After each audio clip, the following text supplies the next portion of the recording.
You already know what to do. That's the part about.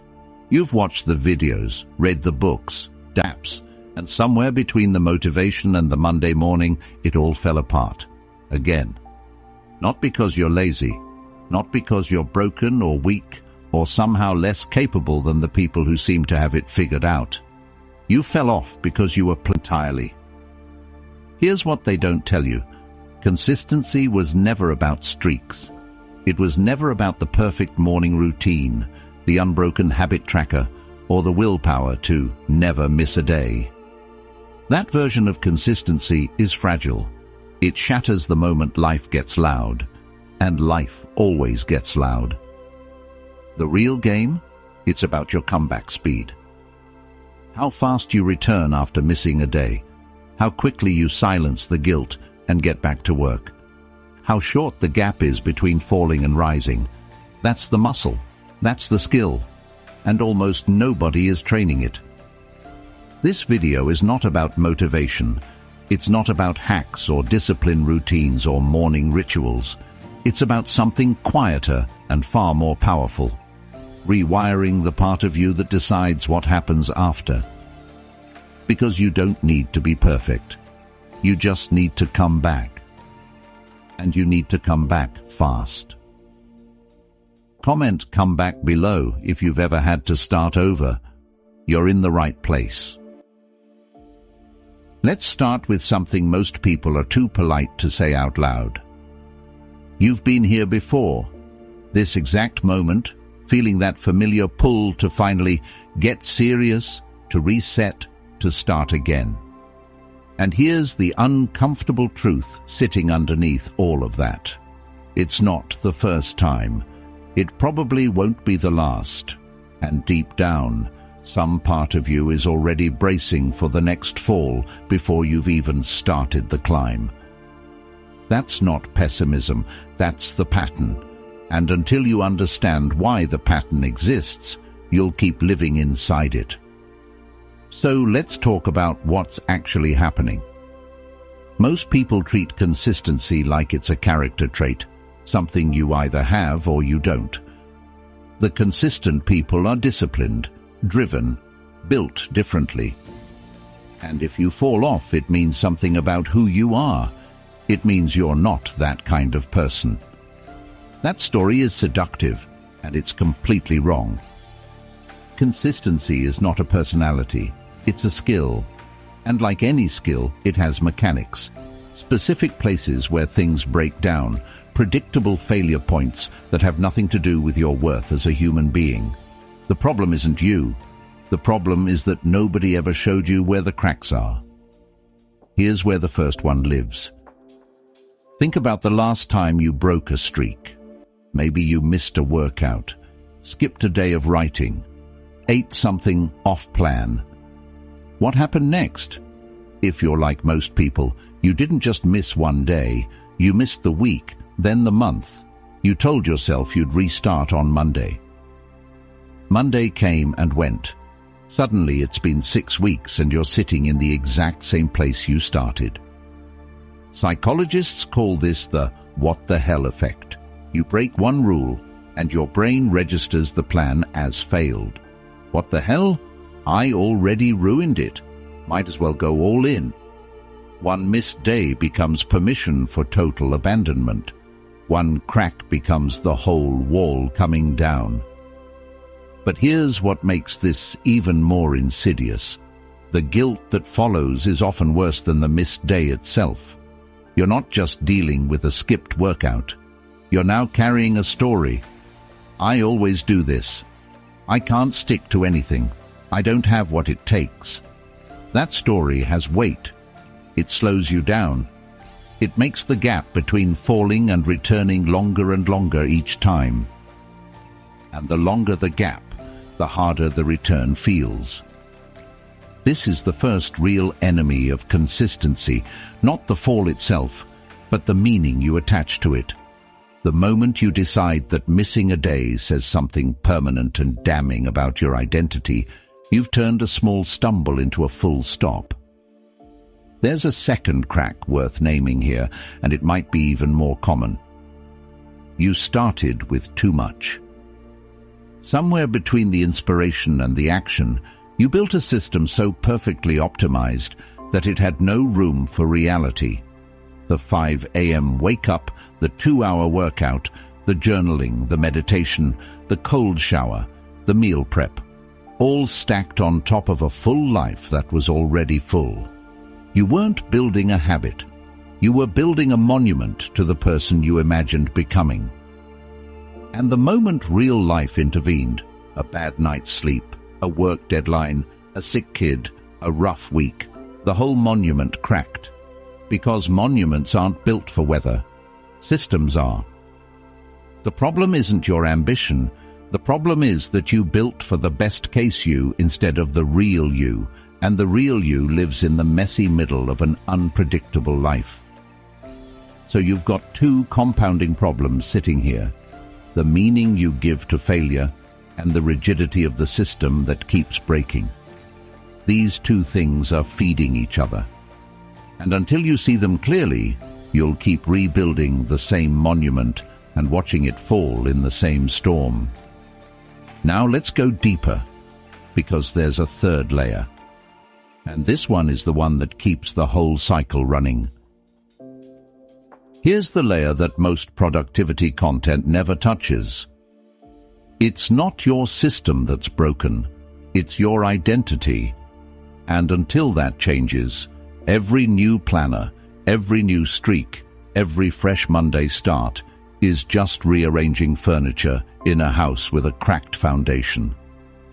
Let's be precise about what this means, because identity gets thrown around a lot, and it usually sounds like self-help fluff. But this isn't fluff. This is neuroscience wrapped in lived experience. Every action you take is preceded by a belief about who you are. You don't think I should exercise and then exercise. You act in accordance with the person you believe yourself to be. If somewhere in your operating system you have a stored file that reads, "I'm someone who starts things and doesn't finish them," then every restart, every new beginning is subconsciously fighting that file. You're not just trying to build a habit, you're trying to contradict your own self-concept, and the self-concept almost always wins. This is why motivation doesn't stick. Motivation is emotional fuel. It burns hot and fast. But identity is architecture. It shapes behavior even on the days when you feel nothing. When you've rewired who you believe you are, you don't need to feel motivated. You act because it's what you do. You return because that's who you are. But here's where perfectionism enters the picture, and it enters wearing a disguise. Perfectionism doesn't look like arrogance. It looks like high standards. It feels like caring deeply. It tells you, if I can't do it right, I shouldn't do it at all.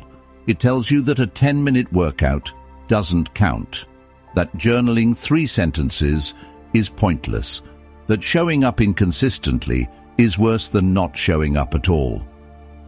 And so you wait. You wait for the right time, the right energy, the right circumstances.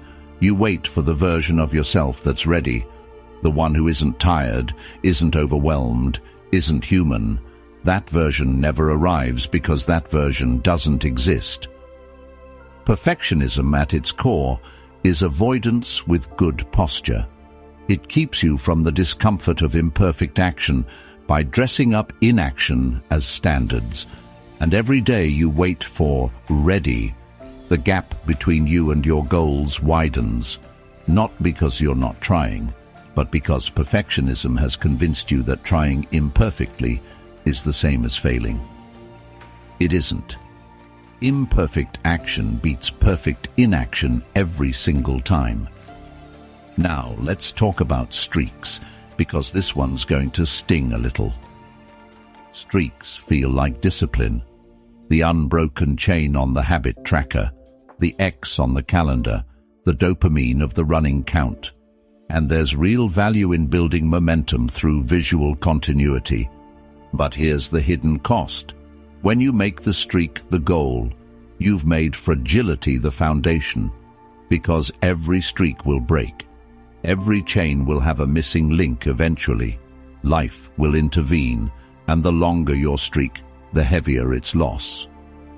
When you've gone 47 days without missing a workout, missing day 48 doesn't feel like a small bump. It feels like a catastrophe. The streak becomes a tyranny, and when it breaks, the psychological crash is disproportionate to the actual damage. You didn't lose 47 days of progress. You missed one workout, but it feels like everything.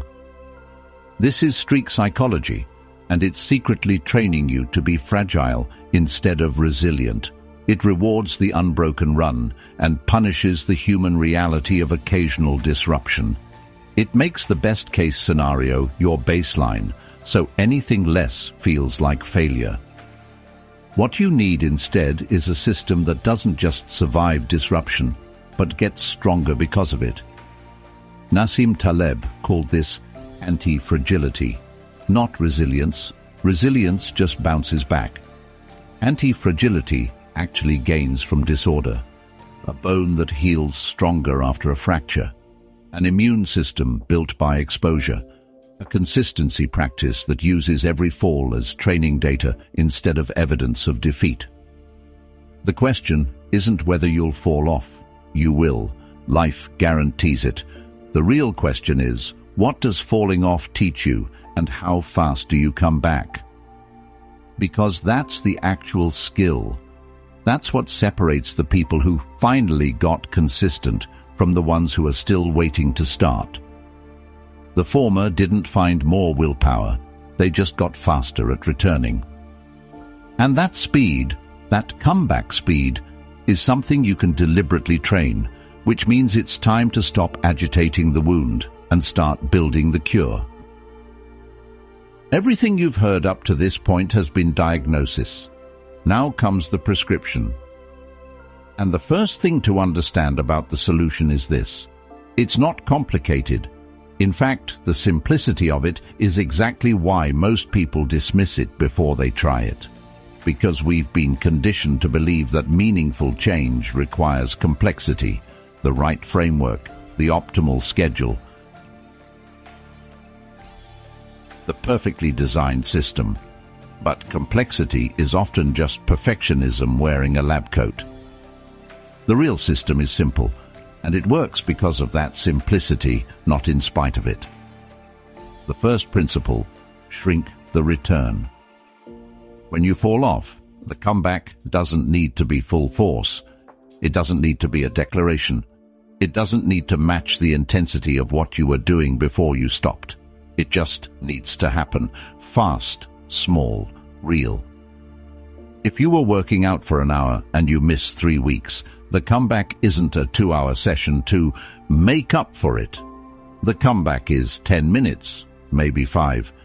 The point isn't the volume, it's the signal. Every time you return, no matter how small the action, you're sending a message to your nervous system. This is who I am. I come back. You're not just doing a habit. You're voting for an identity. Marcus Aurelius wrote about this, not in the language of habits, but in the language of return. Begin again was a philosophy, not a pep talk. The Stoics understood that the path is not linear, that disruption is not failure, and that the practice of beginning is itself the discipline. Not beginning once grandly with fanfare. Beginning again and again and again, quietly, without drama, as many times as necessary. Shrinking the return removes the psychological barrier that makes restarts feel monumental. When the bar is low enough, there's no excuse not to clear it. And clearing it, even barely, is everything. The second principle: measure your comeback speed, not your streaks. This is the metric shift that changes everything. Instead of tracking how many consecutive days you showed up, track how quickly you returned after you didn't. If you missed Monday and came back Tuesday, that's a one-day comeback. If you missed a week and came back the following Monday, that's a 7-day comeback. Write it down. Watch that number shrink over time. This reframes the entire game. You're no longer trying to be perfect. You're training a specific skill, return speed. And every time you fall off and come back, even slowly, you're building that muscle. Over months, what used to take 3 weeks of guilt and avoidance now takes 3 days, then 1 day, then a matter of hours. You're not becoming someone who never falls. You're becoming someone who falls and doesn't stay down. That's the superior skill. That's the one that compounds. The third principle, build identity anchors. Here's where the real rewiring happens. An identity anchor is a small, repeatable action that you associate with a specific version of yourself, not a goal version, a current version. The statement isn't, I want to become a runner. It's, I'm someone who moves their body. Not, I'm trying to write every day. It's, I'm a writer. The language sounds small. The effect is not. James Clear mapped this in Atomic Habits, that identity-based habits are more durable than outcome-based ones because they're tied to self-perception, not external results. When your habit becomes an expression of who you are rather than what you're trying to achieve, missing it feels like a contradiction of self, not just a broken streak, and contradictions of self create internal pressure to return. You build these anchors through repetition, not perfection. Every time you take the action, even in its smallest form, you cast a vote. This is the kind of person I am. 10 votes, 50 votes, 1,000 votes. Eventually, the identity is real. Not because you declared it, but because you proved it, imperfectly, repeatedly, over time. The fourth principle, design for the worst version of your day. Not the best, not the average, the worst. Because the worst day is the one that breaks systems designed for ideal conditions. When your habit requires an hour of free time, full energy and 0 interruptions, it will fail on every hard day. And hard days aren't exceptions, they're the curriculum. So ask yourself, what does this habit look like on my most exhausted, most overwhelmed, most disrupted day? That version, the 3-minute version, the 1-paragraph version, the single set version, that's your floor. And your floor is sacred. You protect the floor, not the ceiling. The ceiling is aspirational, the floor is identity. Hit the floor on the hard days, and the ceiling will take care of itself on the easy ones. The anti-fragile loop in practice. These 4 principles work together as a cycle. You fall off, because you will. You shrink the return to something undeniably small. You come back fast, regardless of how it looks. You note the comeback speed. You cast another identity vote, and crucially, you examine what disrupted you, not to punish yourself but to get information. What was the trigger? What was the barrier? How do you design around it next time? This is Taleb's anti-fragility made practical. Every disruption becomes data. Every fall becomes a refinement. The system doesn't just recover. It improves because of the failure, not despite it. Seneca wrote that we suffer more in imagination than in reality. The gap between falling and returning isn't filled with actual damage, it's filled with imagined meaning. The story you tell yourself about what the fall means is almost always worse than the fall itself.